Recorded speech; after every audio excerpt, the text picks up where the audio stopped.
Hello and welcome back to Jehan's Baithak. I'm your host Didi, and joining me today once again is my friend and your co-host Vedant. On this episode, we'll be talking about the F2 weekend at the French GP. So let's grab some chai, take our seats, ready our opinions, and dive right into the conversation. Hello Vedant. The win is still elusive to Jehan Darula. What does he need to do in order to get get that sprint race win, feature race win, just win? What is required of him? I don't know, man, because see, he has been, he has having qualifying struggles all season long. So he has been qualifying P 8, 9, 10 for a lot of the races. He is starting on reverse top three, top four in a lot of the races, and still couldn't convert it to a win. He started P on reverse pole in France in the sprint race, and Liam Lawson overtook him. After Liam Lawson had a terrible, terrible start, and Liam Lawson had to overtake one or two other guys and to get into P2 and then overtake Jehan. So I don't know how it's shaping up for them. He's still in P4 in the championship, which is good enough, but the way everyone around him is driving, it's going to be a very difficult task to keep that P4 if he does not get that win. And I mean, he gets a couple of podiums in the sprint races, right? And he gets a couple of podiums. But it's not worth a lot of Exactly, points, the sprint exactly. race. And It's not worth. You have to be on the podium in the feature races to maintain your yeah, I mean, championship and position, wherever that is. exactly. And see what happened in France. He started P10 in the feature race. He had good race pace. He has had good races throughout the season, right? So his race pace helped him to gain a few places, and so did his strategy, right? But when you are starting P7 or when you're starting P10, sorry, you can only get up to P7 and P6, and that's what's been happening all season. So it's yeah, it's I don't know when anything will change. Like there has been no Yep. progress throughout the season in terms of what I can see. Yeah, and it's not like Dennis Hogger is having a better time in that Prema either, which Yeah, is just as surprising. Like neither of the Prema drivers are doing well. So who really who except Jehan knows what's going on there. yeah, But going on talking about other drivers on the grid, Logan Sargent, who was on the march for the last two rounds, on the march finally came to a halt. Just 3 points from this weekend. Not what Logan Sargent wanted. I think Logan Sargent was P2, a point or two ahead of Theo Pocher before this weekend, and now he's 16 points behind Theo Pocher in P3. So definitely not the weekend that Logan Sargent wanted. And Jehan Dragovic had a great points haul with 19 points from this weekend, just 1 point less than Theo Pocher, and now sits on 173 points. Um, yeah, this Bruno Michel can just take his words and uh, do something with it.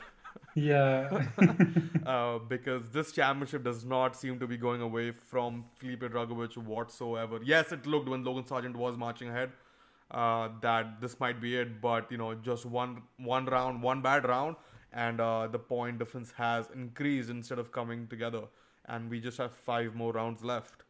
yeah, exactly. And even Theo Pocher, Theo Pocher finished what P7 in the sprint, and then he got He got 2 points in the sprint and yeah, second in he the was second in the feature race, but feature then race. again, it's not enough, and he's not doing that enough to make up the Well, difference. it's not bad, but it's not enough Exactly, because Felipe Drogovic is already there, exactly. and he's just had a more consistent season than anyone else on the Felipe grid. Drogovic finished P4 in the feature race and P3 in the sprint race. So that just goes on to Yep. show how consistently and how good he's been performing. And it's not just his pace. His team MP Motorsport have been almost always right with the strategy. Like there were a couple of races where they absolutely botched it, but in terms of normal races where there's either the strategy A or strategy B, they have always pulled it off pretty perfectly. And it's only the outlying races where that's a lot of variables where they have had troubles with strategy and with setup. But other than that, MB Yep. Motorsport and Felipe Drogovic are on a roll. Now, in every podcast, Vedant, I point out that Jehan is still the leading Red Bull Junior Academy driver, Ye- which is still the case. Which is still the case. Don't get me wrong. I'm gonna point. I just pointed it out again, but but out of the five Red Bull Junior Academy drivers on the F2 grid this season, the only two to win a feature race are the two rookies. Dennis Hogger won a race, I think, a couple of weekends ago, and this weekend it was Ayumu Iwasa. Uh, Not surprising. Ayumu Iwasa had shown, great flashes of pace, but he could just never get a great result together. But now he has a win under his belt. And he's an exciting prospect from Japan, just like Yuki Tsunoda. So, Helmut Marko's eyes will be on him as well. But it's just surprising. It's. I remember at the start of the season, our expectations were on the other end of the spectrum from the entire grid. Yeah, The only people who have fulfilled that expectation somewhat is Logan Sargent. yeah, Not even plural, just not Logan Sargent. Sorry, Theo Poche. He's the only one who's sort of fulfilled that expectation, and the season has just been doing everything yeah. else and other has been otherwise compared to the expectations we had. So it's been great to see this happen. But what are your thoughts on where this Red Bull Junior Academy is really going over the next couple of years? I mean, isn't that the question every single season, right? The Red Bull Junior Academy is one of the most enigmatic things in motorsport. Anything can happen, and most likely you don't really like. They promoted Yuki Tsunoda with only his rookie season in Formula 2. They called back uh, Brendan Hartley from VEC. They called back like seasons ago, right? They called back Alex Albon from Formula E and into the fold once again, and all that.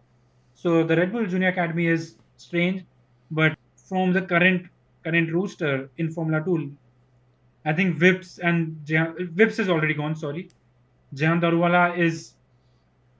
I don't think he'll progress in the Red Bull fold any further. That leaves us with Logan Sargent. No, sorry, my bad. Uh, Liam Lawson, yeah, Liam Lawson. and Ivasa and Dennis Hogger. Now, Ivasa and Dennis Hogger have a couple of seasons in hand to really show their pace, and Liam Lawson is the Red Bull junior and test driver and de facto leader of the Red Bull Junior Academy, right? So, if there is like even though even if there is a sorry even if a place opens up in the Toro Rosso, what am I saying, man? Even if a place opens up in AlphaTauri in 2024, the like uh, Liam Lawson would I think it's Alex yeah Albon who's moving Liam there. Lawson would be a prospect, but then again, Dennis Hogger and Ivasa would have had another season in their under their belts, and who knows, maybe one of them would have been the champion, right? So again, it's how that goes, but who knows what will happen. It's always a spectacle to see the Red Bull Junior Academy. All right. Another question. I know during an F1 podcast we talked about who's gonna fill that Aston Martin seat that Seb just vacated, right? And there are two teams that are struggling to find a seat. We talked about one, and that is Alpine with Oscar Piastri. We didn't talk about the other, which is Alfa Theo Romeo Pourchaire, Sauber with exactly. Theo Pourchaire. Is Theo Pourchaire going to end up in the in Aston Martin. in the Aston Martin seat? I mean, uh, it is a good. It is fun to think about, but it's not going to happen, in my opinion. see, the thing is, if I'm pretty sure that Theo Pourchaire and uh, Frederick Vasseur and everyone would be open to it. Everyone on this side would be open to it. But then again, there's very less chances that uh, all this comes into Lawrence Stroll's plan, right? because Theo Pocher would be a rookie, and Lance Stroll is not a leader. So yeah, it's as you said, it's a Yeah. good thing to Uh, think about, and but it's not feasible. because Alpine has another issue, and that is Jack Doohan. Now, Jack Doohan isn't exactly leading the championship, but he's sixth in the championship with 78 points, and he could be a problem for the Alpine Junior Academy moving forward. You know, if they can't place Oscar Piastri, they sure as hell Yeah, can't yeah, place Jack Doohan, and which is another reason. And Jack Doohan is doing great. You know, he's at great pace, and he's got some good points over the season. But I think Jack Doohan will be one person. I think he'll be he'll be the most eager person in that Alpine camp to have Oscar Piastri get an F1 seat so that over the next couple of years he can be next in line with the Alpine team to get that F1 seat yeah, somewhere. absolutely. But Jack Doohan has only had a couple of feature race podiums this season, right? So he still has a long way to go to make a case for himself in Formula One. Yeah, yeah, And a sprint race definitely, win, so definitely. that's there. So Uh, yeah, that is there. Unlike someone we support, unfortunately, unfortunately, unfortunately. But yeah, but that win moved Iwasa up onto ninth place with 72 points, and between fifth place and ninth place, or not even ninth place, let's say between fifth and 12th. So Lawson sits on 79 points, and Yuri Vips sits on 67 points. So there's only 12 points separating the fifth place and the 12th place, which is basically you know let's say feature yeah, race win, because other people are also getting points for finishing wherever they're finishing. So we could see a really jumbled up order in the middle of the grid by the end of the season over the next 5 rounds, and it'll be interesting to see what Ayumu Vasa and Dennis Hogger can do over the next few races and where they end up. Maybe they end up closer to Jehan Darula and Liam Lawson than we expected. yeah, absolutely. But one of the most exciting drivers this season for me has been Enzo Fittipaldi. He has been consistent. He has been in and like in the points almost every time and scoring few podiums, few top fives and everything. And he is above Armstrong, he's above Hogger, and he's above Vips. Yeah, he's in seventh Yeah, right now with 76 points. He's just behind Liam Lawson and and Jack yeah, Doohan. exactly. So it's like he can be the leader of the midfield potentially come the summer break and the last 4 or 5 rounds. Yeah, he had a terrible weekend too. He just got 1 point from the weekend. Uh, mm, but yeah, Jehan Darula has a lot of competition coming his way. That is a Yeah, short of it, and he needs at least 15, 20 points every race in order to at least finish P4 if not P3. But that's really all from my side. With not a whole lot to talk about F2. I do have a couple things about W series. It's going to be the same thing as last time, but nonetheless, anything about F2 that you want to talk about before we move yeah. on Well, to I that? just want to say like we only have what 5 more races to go, right? We Yeah, five 10 more more weekends, races, 5 more rounds. and now that we are in Hungary, we know that overtaking is at a premium in Hungary. It's almost like Monaco and everything.